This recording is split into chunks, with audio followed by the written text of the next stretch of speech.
बैठो भाई दोनों सब कदी साथ वाला करो ना। नहीं माशाल्लाह इंटरनेशनल लेवल पर पता चला जाए उसके नहीं और पहले भी काले कोट के साथ थे और इंशाल्लाह आइंदा भी काले कोट के साथ रहेंगे। चाहे हमारा तलक किसी भी पार्टी से हो, हमारा पहला तलक काले कोट से है और इंशाल्लाह मरते दम तक काले कोट के साथ हमारा तलक कायम रहेगा।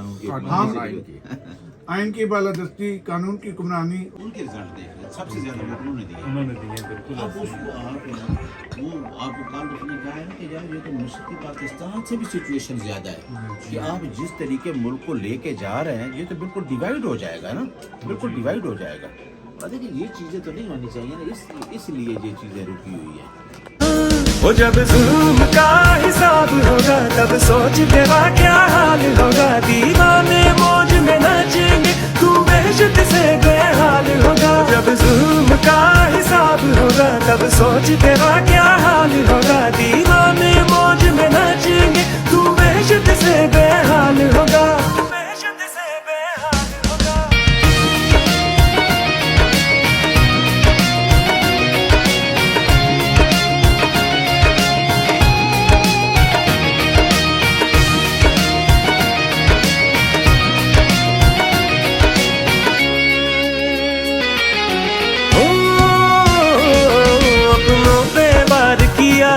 वो बड़ा काम दिखाया है, खुश तो हो गए क्योंकि औरतों से तू जीत के आया है।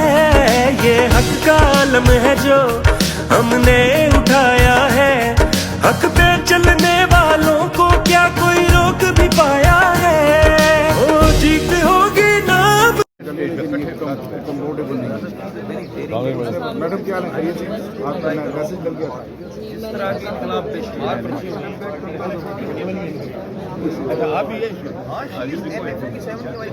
पढ़ नहीं सका। मैंने जो सुना है कि उसका तो ये 16 MPO लगाया और सुना उसकी नोटिफिकेशन ही नहीं है और नोटिफिकेशन नहीं है तो वो कानून किस तरह लागू हो सकता है।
अजीब आदमी है, आज उसका फैसला होने जा रहा है। अजीब आदमी है, खुद भी आजाद रहता है और लोगों को भी बरगलाता है, उनको भी कहता है कि आजाद हो जाओ। गोरी चमड़ी वालों के काले जूते पॉलिश नहीं कर सकता। कहता है कि मेरे लोगों की जान भी उतनी कीमती है जितनी तुम्हारे लोगों की जान कीमती है। जिद करता है, अड़ जाता है कि मैं कमतर नहीं हूं, मैं तुम्हारा गुलाम नहीं हूं। तुम मेरे ऊपर हुक्म नहीं चला सकते। अड़ जाता है, जिद करता है। अजीब आदमी है, कहता है कि मेरे लोगों का खून कीमती है, मेरे लोगों का खून बहा है, मेरा शुक्रिया अदा करो, मेरे लोगों को खराज तहसीन पेश करो, हमारा शुक्रिया अदा करो। कहता है अड्डे नहीं दूंगा, फिर कहता है तुम्हारी जंग नहीं लड़ूंगा। अजीब आदमी है, कहता है डू मोर को नहीं समझ आती मुझे क्या है, अगर ड्रोन आया तो मार के गिरा दूंगा, इस किस्म की धमकियां देता है। क्या आदमी है, अजीब आदमी है। अमेरिका को कहता है तुम्हारी पॉलिसी गलत है, वो इस वक्त दुनिया की सुपर पावर है, उसको कह रहा है कि तुम्हारी पॉलिसी गलत है, उसको कह रहा है एब्सोल्युटली नॉट। कैसे हो सकता है, उसकी आंखों में आंखें कैसे डाल सकता है, उसके सामने बैठ के कैसे एतमाद के साथ बात कर सकता है। वहां तो पर्ची चलती है, बैकी बैकी बातें करता है। कहता है जब अल्लाह ने तुम्हें पर दिए हैं तो फिर चूंटियों की तरह जमीन पर क्यों रेंगते हो। ऐसी अजीब अजीब बातें नौजवानों को पढ़ाता है, उन्हें समझाता है। यह क्या बात हुई कि हम आजाद हैं, जिससे चाहे मिले, जिससे चाहे ना मिले, जिससे चाहे ताल्लुकात बनाए, पाकिस्तान के फैसले पाकिस्तान करेगा। यह कहता है गुलामों को आजादी के ख्वाब दिखाता है, अपने मुल्क का लिबास पहनता है, अपने कल्चर और अपने मजहब के ऊपर फख्र करता है। अजीब आदमी है, बहरों से बात करता है, अंधों को रोशनी दिखाता है। हटाओ इसको, ये कौन है, निकालो इसको, ये सबको खराब कर देगा।